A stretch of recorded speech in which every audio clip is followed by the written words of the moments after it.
पंजाब में बच्चों के लिए पहला बर्न यूनिट तैयार हो गया है। चिल्ड्रन अस्पताल लाहौर में बर्न यूनिट मुकम्मल कर लिया गया है।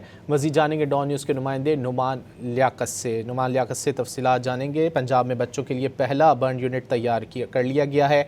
चिल्ड्रन अस्पताल लाहौर में बर्न यूनिट मुकम्मल कर लिया गया है। चिल्ड्रन अस्पताल लाहौर में 30 बिस्तरों पर मुश्तमिल ये बर्न यूनिट बनाया गया है। यूनिट के लिए कंसल्टेंट स्टाफ भर्ती, मेडिकल अफसरान भी तैनात कर दिए गए हैं। पंजाब में बच्चों के लिए पहला बर्न यूनिट तैयार हो गया है। चिल्ड्रन अस्पताल लाहौर में 30 बिस्तरों पर मुश्तमिल ये बर्न यूनिट बनाया गया है। यूनिट के लिए कंसल्टेंट स्टाफ भर्ती किया गया है, जबकि मेडिकल अफसरान भी तैनात कर दिए गए हैं।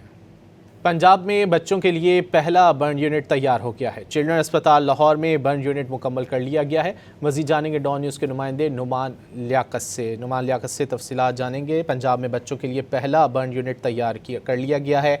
चिल्ड्रन अस्पताल लाहौर में बर्न यूनिट मुकम्मल कर लिया गया है। चिल्ड्रन अस्पताल लाहौर में 30 बिस्तरों पर मुश्तमिल ये बर्न यूनिट बनाया गया है।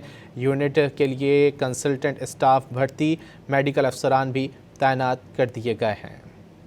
पंजाब में बच्चों के लिए पहला बर्न यूनिट तैयार हो गया है। चिल्ड्रन अस्पताल लाहौर में 30 बिस्तरों पर मुश्तमिल ये बर्न यूनिट बनाया गया है। यूनिट के लिए कंसल्टेंट स्टाफ भर्ती किया गया है, जबकि मेडिकल अफसरान भी तैनात कर दिए गए हैं।